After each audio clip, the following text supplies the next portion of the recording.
Allô, Nissan? Hey, grosse tempête, hein? Hey, Karine, oui, je sais, les vilains bonhommes de neige sont de retour. Mais avec le Nissan Rogue à traction intégrale, c'est pas stressant. Exact, il est conçu et testé pour nos hivers. Oh, Karine, il y a un bonhomme dans le Rogue. Ah, c'est correct. J'ai allumé les sièges chauffants. Ah, bien joué, Karine. Maîtrisez toutes les conditions. Louez le Rogue S 2026 à partir de 0,4% jusqu'à 36 mois, incluant une réduction fidélité de 0,5% pour les clients Nissan admissibles.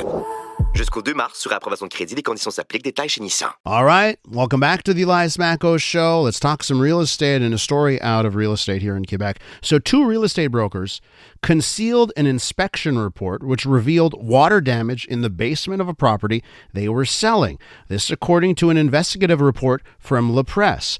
The report documented issues like high humidity, inadequate drainage, perhaps asbestos as well, none of which disclosed to the potential buyers. Of course, this practice is criticized, but some say it is common. Let's find out more. Nicholas Pedriks joins us on the air and is in studio, real estate broker for Royal LePage. Nicholas, thanks for coming in studio. Thank you, Elias. It's great to be here. So let's talk about this story specifically. One of the real estate agents that are involved in this, a former reality star in Quebec, they're actually on Occupation Double, Jimmy Levesque. So I think that adds another bit of intrigue to this story. But on the matter at hand, an inspection report that was done, apparently was done in August of this year, and then to people that had put in an offer to purchase. And then later on in the same year, in the seller's declaration, this inspection is nowhere to be found. How often is that happening? I would say it's not very common. A seller is supposed to declare when any inspection has been made. It's in the pre-printed form, the seller's declaration. Yeah. It says here, inspection and other reports. This is questions that a seller should answer. To your knowledge, has there ever been an inspection performed on the immovable? Yes or no? Yeah. It's black and white. It's black and white, yet I hear it does happen, right? And this report, and this La Presse report, shows it happening of late. And I guess the question I have is, I wonder why, when there's an inspection done on a home, why it doesn't become just part of the public record. Why doesn't it just stay there? Once you do it, I think about how we treat cars. Cars, they have a VIN, and if they're in an accident, if there's work on it, you have to know. And, a home is a much bigger purchase. I question that. I think we don't have enough transparency in this industry. Well, for us personally, we're open, honest, and transparent with regards to every transaction. Every real estate broker in Quebec licensed should be open and honest and transparent. You can't police everybody. But usually, if there's an inspection done on a property, it will be declared. And then that will become part of the seller's declaration. What would be a warning sign, student, in order to sort of, if you're representing buyers, right, and they love a home, you go see the place with them, they love it, they want to put in an offer, they put in an offer. What would be in your mind some warning signs to you and for your buyers to start doing some digging, start to make sure, hey, something's off? Like, what would be your advice to people who are listening to make sure this doesn't happen to them? Whenever you're walking through a property or going through a transaction, you always have to ask questions. So asking questions to the listing broker, that's the broker in charge of selling the property. You ask them, has there ever been an offer?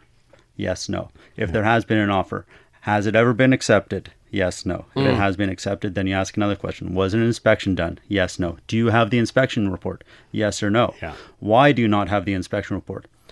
The buyer of the previous transaction never gave it to us. So do they have to, like, this is a great question. If there was a previous offer and there was an inspection's done, is there any legal obligation where they can't rely on, well, we never got it from them? Is there any legal obligation to provide that?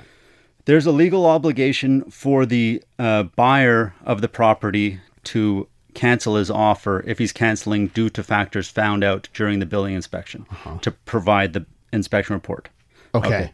But the offer could be canceled due to the fact that he never received financing on the property. And the buyer says, well, I never received financing, so we're canceling the transaction. And I don't want to give you my inspection report because I paid for it. It's the property of me. And I'm not giving it to you to share with anybody else.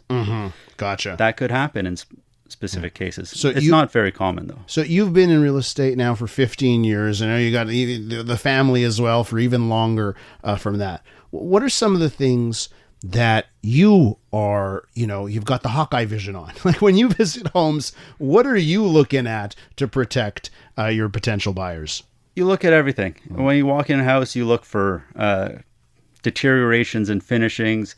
You look for floors that squeak. You look for moisture, signs of moisture around windows. You look for smells in the basement, mold, mildew. You look to check the roof to see if the roof is in good condition or not. But I'm not going into the attic. I'm not opening an electrical panel. We always recommend every buyer get a inspection done by a professional inspector. Okay, we're with Nicholas Pedriks, real estate broker for Royal LePage, on that inspector, because it's so important, right? Sometimes I've heard stories, it's in a hot market. People will say, no inspection, I'll just buy the place, right? How do you find a great, not a good, how do you find a great inspector? And can an inspector be so good that it's actually a turnoff at times to people trying to sell homes? When you get a building inspection, there's an inspection report done on a movable. It's a 50 to 150 page report of all the bad things about the house. It doesn't tell you the good things. With pictures and details and potential risks that a buyer can endure and a seller has in their house. And not everybody's reading these reports every day. So you get the report, you start reading it, and it becomes overwhelming. There's so many issues in it. So just to have people in your court, your real estate broker who you trust, a building inspector that they recommend, just to be able to go through the report and answer any questions that you might have. And then if there are problems, having those solutions to those problems. So, and I always say there's always a solution. It's just a matter of cost. Well, one thing is, every property will have issues, right? Sometimes we lose track of that. Oh, you don't. A report has these issues. Well, wait till you see the next property. I totally get that, and we don't focus enough on the positives. They're like organic living beings. So those are points that are incredibly well taken. But let me ask you this: is there anything that we should be doing to avoid stories like this story of these two real estate brokers? Do you think there's anything that could be done to make sure, even if it's very rare, that it goes from rare to never happens? Well, you could force every seller to perform a building inspection prior to putting the house on the market. Now, that's not something that is done today, but for us, we always recommend sellers have a pre-listing building inspection. Knowledge is power. For the seller and for the buyer. If the seller knows all the issues of the house prior to putting the house on the market, and a buyer comes along and reads the report and then goes and does their own inspection, there shouldn't be any sort of hidden items that he discovers that makes the transaction fall out. That's the worst, is when you go through a transaction, someone cancels due to building inspection, then you have to start the whole process over again. It's not good for anybody. It's a waste of time. Waste of time for the realtors, for the sellers especially, and to start that process over again is just, it's like a heartbreak. Nicholas, listen, we have to leave it there. Thanks for coming in. Really appreciate hearing your voice in studio, and we'll talk again real soon. Thank you, Elias. Nicholas Pedriks right there, real estate broker for Royal LePage.